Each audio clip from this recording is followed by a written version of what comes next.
अपनी माँ की डेथ के बाद कभी नहीं रोया। 2013 में मेरी माँ की सडन मर्डर हुआ था। उसके बाद बहुत कुछ हुआ मेरे साथ, लेकिन मैं कभी रोया नहीं। लेकिन मैं और बैरिस्टर शोएब जो थे अपने गेट पे, पहले मैं और इमरान रियाज रोते रहे, उसके बाद मैं।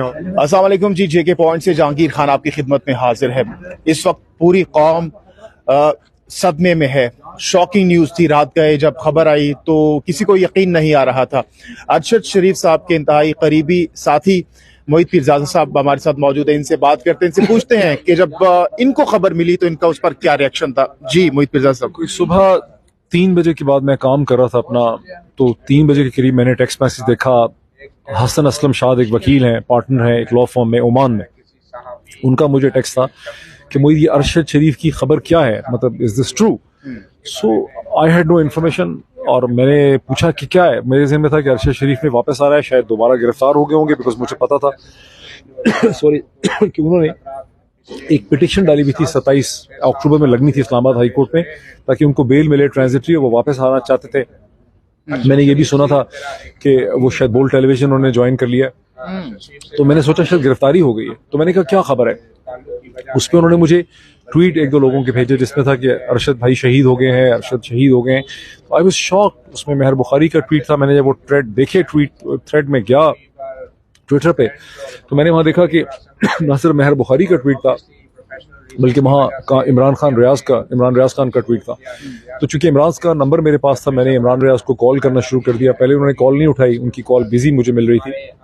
कुछ मिनट के बाद मेरी इमरान रियाज से बात हो गई और बड़े रोते रोते उन्होंने मुझे कहा कि मोहित भाई ये बात सही है कि उनको गोली लग गई है, स्नाइपर फायर है। मैंने कहा कैसे पता चला? तो मैंने कहा कोई बंदा उनके साथ था, उससे पता चला है, उसने यहाँ पे कॉल किया है कि उनको गोली लगी है और उसकी मुझे पता चला डेथ है। तो हम दोनों रोने लग गए धाड़े मार मार के, मतलब कुछ कंट्रोल नहीं हो रहा था।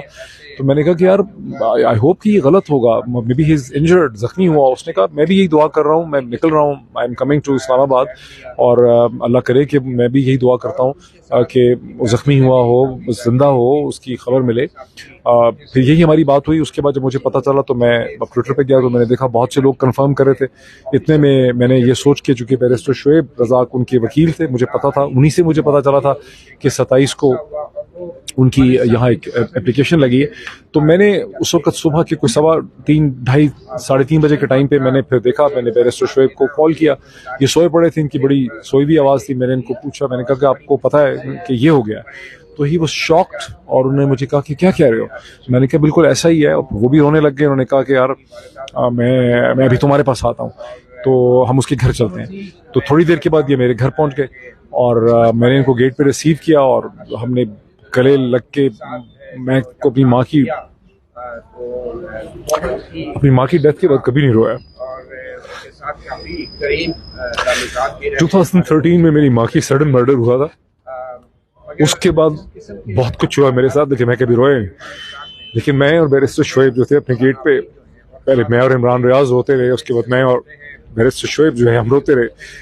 फिर हम उनके घर गए, वहाँ उनकी फैमिली से मुलाकात हुई। वहाँ सभी लोग जो हैं वो रो रहे थे। उनकी बच्ची को देखने का मौका मिला, उनके और घर वालों को देखने का मौका मिला। अनबिलीवेबल और अनबिलीवेबल, मतलब नाकाबिल यकीन लगा कि ये चीज़ हो गई। मतलब ऐसा लगता था कि अभी कोई फ़ोन आएगा, वो कहेगा कि नहीं वो ज़ख्मी हुए हैं। ऐसा नहीं हुआ।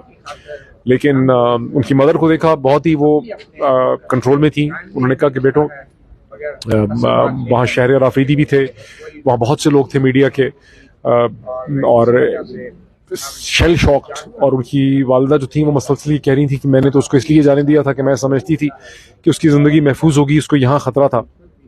कोई गालिबन अफगान ग्रुप जो था वो थ्रेटन कर रहा था, कोई उस वक्त कोई इस तरह की खबर थी। और वहीं मुझे लोगों से पता चला कि वो, मैंने पहले भी सुना था, लेकिन वहाँ भी सुना कि वो अबू धाबी चले गए थे, दुबई में थे। वहाँ दुबई की गवर्नमेंट ने, पहले वो वहाँ ठहरे हुए थे, उनको कहा कि पाकिस्तान गवर्नमेंट शायद आपको डिपोर्ट करना चाहती है, लेकिन हम आपको डिपोर्ट नहीं करेंगे, आप फौरी तौर पे 24 से 48 घंटे में दुबई छोड़ दें। और उस वक्त चूंकि वीज़ा फ्री एंट्री उनको कीनिया में मिली, वो कीनिया चले गए वीज़ा फ्री एंट्री में, बिकॉज पाकिस्तान के पासपोर्ट पे वीज़ा फ्री एंट्री दुनिया के अक्सर ममालिक में नहीं है। मेरा ख्याल है तुर्की में है जो एयरपोर्ट पे मिलती है, तो वो वहाँ चले गए। और तो ये मतलब वहाँ सारी सिचुएशन हुई। और फिर बैरिस्टर शोएब ने मुझे कहा कि हमें एक कम से कम इस्लामाबाद हाई कोर्ट में चल के एक पिटिशन डालनी चाहिए कि इसके क्या वजूहात हैं कि अरशद शरीफ जैसा शख्स जो है उसे पाकिस्तान छोड़ना पड़ा। इसमें क्या हकीकत है कि दुबई की हुकूमत को, अबू धाबी की हुकूमत को हुकूमत पाकिस्तान ने डिपोर्ट करने के लिए कहा, क्या वजूहात, क्यों उनको ब्रिटिश वीज़ा नहीं मिला।